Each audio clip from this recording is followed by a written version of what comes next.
All right, so we might have something kind of interesting to talk about today. I'm finally seeing some numbers come back from PSA, the pop report on Obsidian Flames. What's really fascinating to me is the 10 rate for the new Charizard Special Illustration Rare. Obviously, we know this card is extremely hard to pull, and Scarlet and Violet's pull rates have been pretty good. You're gonna get some good pulls if you're opening that product. It's good. It's good. And if you do like this stuff, make sure to like, really helps the channel. And if you hate this stuff, make sure to tell your grandma that you hate this channel. Make sure she thumbs down the video and she leaves a nasty comment.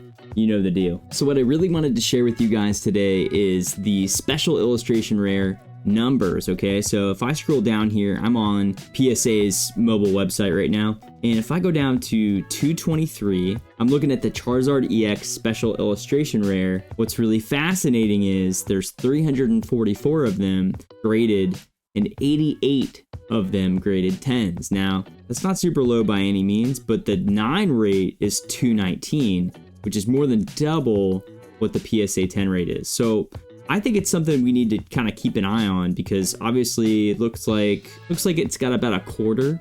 So we're seeing about a 25% 10 rate. This is just fascinating because we haven't really had a card like this really hit the market in the Scarlet and Violet era yet. Seeing a 25% hit rate on the 10 is kind of interesting, because if we see, let's say, 10,000 of these things get graded, right? Like, there's not a ton of stuff that you'll want to grade out of this set. So let's say, for example, 10,000 of these get graded over the next couple years. Only 2,500 of them will be 10s, or could be 10s, right? If the quality continues, if these trends continue, right? And I don't think that's like, I'm not trying to say that's how it's gonna go. I'm just saying, if it does go that way, it's possible that this card maintains some nice long-term value. Let's take a look at the prices right now on eBay and just see what they're doing. All right, so starting at the top, looks like 560 is the last one to sell, which was yesterday.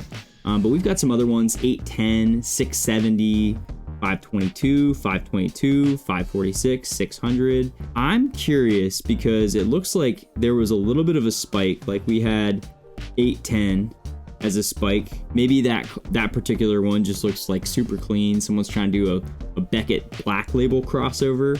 But it's just fascinating because, you know, in the Sword and Shield era, it wasn't uncommon to pull like one of those big chase pulls, like the Lugia V from Silver Tempest, right? And it has like a 50% 10 rate, right? Like the set was like printed pretty well. I mean, in terms of the Lugia itself, it grades really well. And if that card can hold $300 or $400, what does a Charizard do with a 25% 10 rate? I don't know exactly what I think, but I think it'll be interesting to watch and see how the market absorbs this card among other cards in Scarlet and Violet. And then it'll be interesting to see if there are any cards that come out in the future in the Scarlet and Violet era. It'll be interesting to see as Scarlet and Violet goes, if there are going to be even more rare cards than this.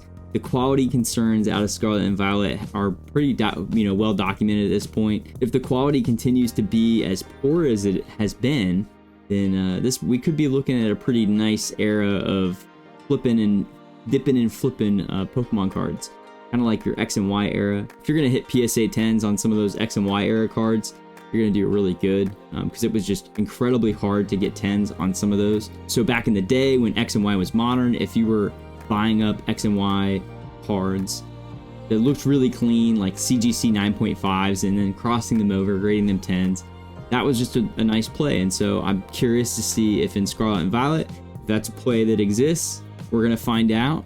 I'm definitely excited to see how we do, but there's definitely some value in the singles market, so we'll see how we do over the next couple of months and see how this set plays out and see if it maintains that 25% 10 rate.